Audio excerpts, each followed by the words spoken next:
संस्कृति, धर्म, विरासत, कला, राजनीति, नृत्य, स्वाभिमान, देश तथा अपराध और अपराधी सबका नजर कर्मसिद्धि समाचार। मेरा नाम सौदान सिंह है। क्या मामला है? जनपद अलीगढ़ में अभी कुछ दिनों पहले आप विभाग के अंदर कार्यरत थे, लेकिन आज आपको सूत मिल चौराहे पर ड्यूटी करनी पड़ रही है। ये तो अधिकारियों का सर सब उनका विवेक है कि जो आदमी जहाँ काम अच्छा किया कर सकता है उसको वहाँ तैनात किया जाता है। हो सकता है उसकी नॉलेज में मैंने कार्यालय में सही काम न किया हो, तो ये जो है चौराहे पर मुझसे काम लिया जा रहा है, या उनकी मंशा क्या है वो तो वही जाने, मैं इसमें क्या कह सकता हूँ। तो चौराहे पर आपको क्या क्या जिम्मेदारियां विभाग द्वारा सौंपी गई? चौराहे पे जिम्मेदारियां ये है कि ये परिवहन निगम की बसें यहाँ चौराहे पे 100 मीटर दूर खड़ी हों और डग्गे मार वाहने जाम न लगाएं, ये जिम्मेदारियां हमें सौंपी गई है। अकेला आदमी हूँ, यहाँ 10-12 आदमियों के आदेश किए थे लेकिन कोई आदमी आता ही नहीं है मेरे अलावा। लेकिन आप सिंगल हैं? मैं अकेला रहता हूँ। अभी कुछ दिनों पहले मुझे ज्ञात हुआ था सूत्रों के माध्यम से कि आपके एक विभाग के कर्मचारी के साथ मारपीट की गई थी, क्या मामला? हाँ, ऐसे तो 2-3 प्रकरण हो चुके हैं। पहले एक मोतीराम चालक है, उसके साथ डग्गे मार वाहन के चालकों ने मारपीट कर दी थी।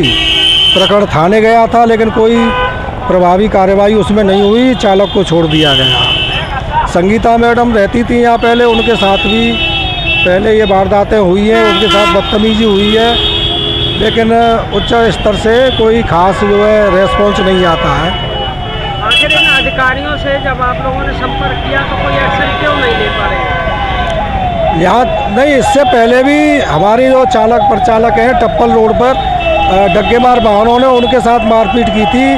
यहाँ करीब 18 घंटे ये डिपो भी बंद रहा था और प्रशासनिक अधिकारी आए थे, उन्होंने जाम को समझा के खुलवाया था, कार्रवाई का आश्वासन भी दिया था, लेकिन कोई कार्रवाई कहीं से भी नहीं हुई है अभी तक। अगर यही हालात रहे, सूत मिल चौराहे पर कोई आज से ही अवैध वाहन नहीं चल रहे, सालों से चली आ रही है प्रक्रिया, क्योंकि मारुति भी चल रही है, इको भी चल रही है, गैलेक्सी वाहन भी चल रहे हैं, कई ऐसे वाहन हैं जो बिना परमिट के भी चलाए जा रहे हैं। आखिर ऐसी स्थिति में रोडवेज अपने बसों की व्यवस्था को किस तरह से नियत कर पाएगी?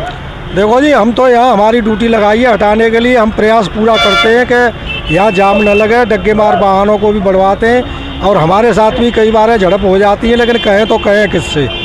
कोई भी अधिकारी सुनने को तैयार नहीं है, कहीं से कोई कार्रवाई नहीं होती है। जब बड़े अधिकारी आपकी बात को नहीं सुनेंगे तो आप किस तरह से इस व्यवस्था को सुदृढ़ तरीके से चलवा पाएंगे? देखो जी, जान हथेली पर रख करके अपने स्वयं के बलबूते पर ही हम तो काम कर रहे हैं। पहले मारपीट हुई है, उसमें डीएम साहब तक को हमने हस्तक्षेप के लिए लिखा था डग्गेमारी के मामले में, लेकिन कोई रेस्पॉन्स नहीं आया कहीं से भी। ARTO, ADS, CDO साहब भी आए थे, ADM प्रशासन भी आए थे, RTO साहब भी आए थे, सबने आश्वासन तो दिया, लेकिन कार्यवाही कहीं से कुछ नहीं हुई।